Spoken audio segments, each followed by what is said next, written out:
This is the city of Wuhan. It is home to an estimated 11 million people in eastern China. It is here where health officials believe the new coronavirus originated and eventually spread across the globe.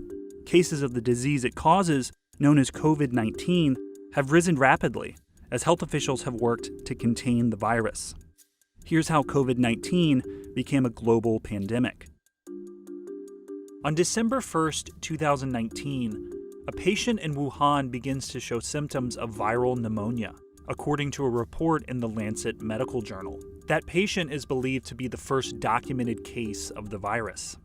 Throughout the month, a series of pneumonia cases of unknown cause emerge in Wuhan. Symptoms include a fever, labored breathing, and a dry cough. At the end of the month, the Chinese government informs the World Health Organization of a cluster of pneumonia cases in Wuhan. Between December 31st and January 3rd, a total of 44 cases are reported to the WHO.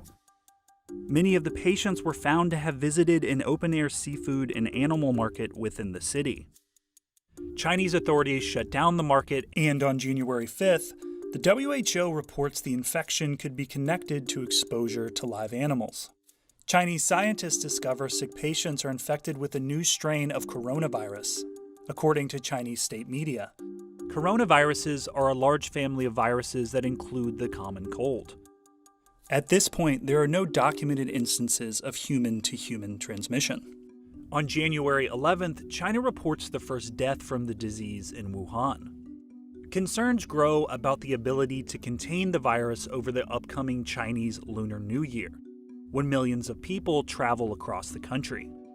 Wuhan is connected to other major Chinese cities by nearly 22,000 miles of high-speed rail, and connected to the world via an international airport that transports 24.5 million passengers a year and connects to 30 cities around the globe. A Chinese tourist traveling from the Wuhan area is found to have a fever after arriving at the airport in Bangkok, Thailand. On January 13th, this person is confirmed to have the first case of the new coronavirus outside of mainland China. Over the next week, cases appear across Asia and in the United States as well. According to the WHO, on January 23rd, there are 581 confirmed cases globally. As health officials announce the virus can spread between humans, the Chinese government cuts train and air travel out of Wuhan, effectively quarantining the entire city in an effort to contain the spread. With over 7,800 confirmed cases, the WHO declares the coronavirus a global public health emergency, indicating authorities believe the virus is a significant threat beyond China. In Yokohama, Japan, passengers aboard the Diamond Princess cruise liner are quarantined. For almost 3 weeks, passengers are confined to the ship as they are tested for the virus. 696 people on the ship are ultimately confirmed to be infected, including some Americans. A week later, the WHO officially names the disease COVID-19. The name is an abbreviated form of Coronavirus Disease 2019.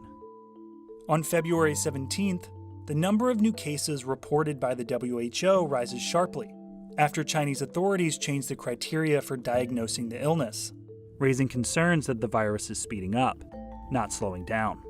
Up until this point, the vast majority of cases have been confined to mainland China. But by February 24th, new cases flare in South Korea, Italy, and Iran. In the United States, thousands of people are asked to self-quarantine to curtail infections in several states. State health officials in California, Oregon, and Washington report new cases of COVID-19 with no travel history to China or known exposure to carriers. Worries increase that the virus is spreading in American communities. The number of confirmed coronavirus cases globally tops 100,000, as President Trump signs into law an $8.3 billion spending bill to combat the virus. Over the next week and a half, major sporting events are canceled, schools and businesses are closed, and many Americans are advised to stay home to limit contact with others. On March 13th, the president declares a national emergency, as the virus continues to create major disruptions to American life. COVID-19 continues to spread and impact communities around the globe, as health officials monitor the disease and try to find ways to curtail it.